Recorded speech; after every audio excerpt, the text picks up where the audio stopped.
Well, that's Israeli Prime Minister Benjamin Netanyahu, of course, last night on 60 Minutes, expressing optimism about President-elect Trump and the future of Israeli-U.S. relations with the new incoming administration. So what will change with Mr. Trump in the White House?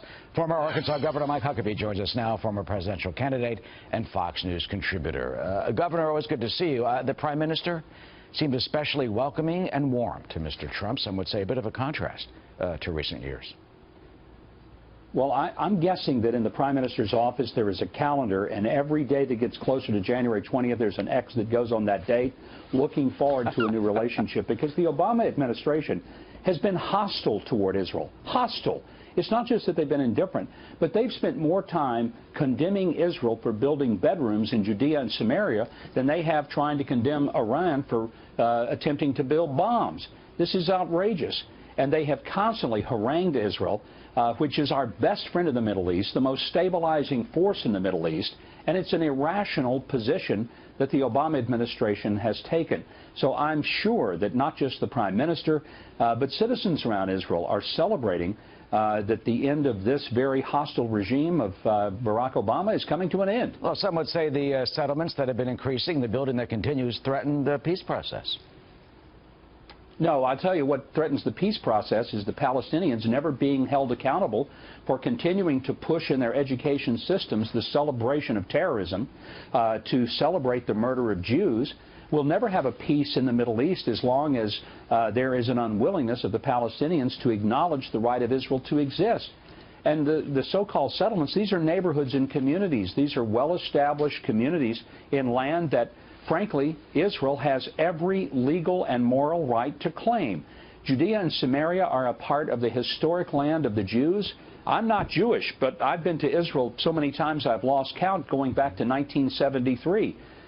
What the Israelis have done in building a remarkable nation is nothing short of miraculous, both economically, medically, politically. It is, a bright spot in an otherwise dark part of the world. Yeah, Shimon Peres in July told me that it was the human spirit that built his nation, because they had nothing. When I was there, I interviewed the Prime Minister about the Iranian nuclear deal. And of course, as you know, President Obama and the Prime Minister were at odds. And he said the main difference was that President Obama did not deal with Iranian behavior. I want you to listen to what the Prime Minister told me.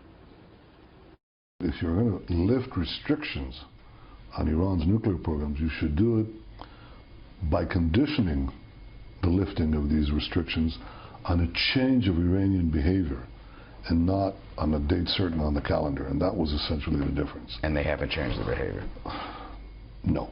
Well, that behavior, ballistic missiles, support for Hamas and Hezbollah, still on the largest state sponsor of terrorism on the State Department list. What do you think will change? How can President Trump can he, Iranian behavior?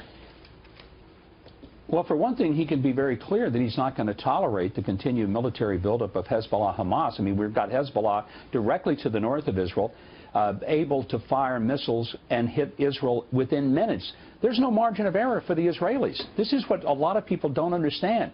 And with Hamas down in the south and then Syria over to the northeast, they're surrounded by mortal enemies who would love to destroy them. And those enemies aren't hours away from an attack, they're minutes. And so when the Prime Minister of Israel, or the nation of Israel, expresses concern that we have rewarded the Iranians for bad behavior, which is what we've done. It's like giving cookies to the worst kid in the neighborhood and telling the good kids that they're not going to get any milk today. This is defying common sense as well as statecraft.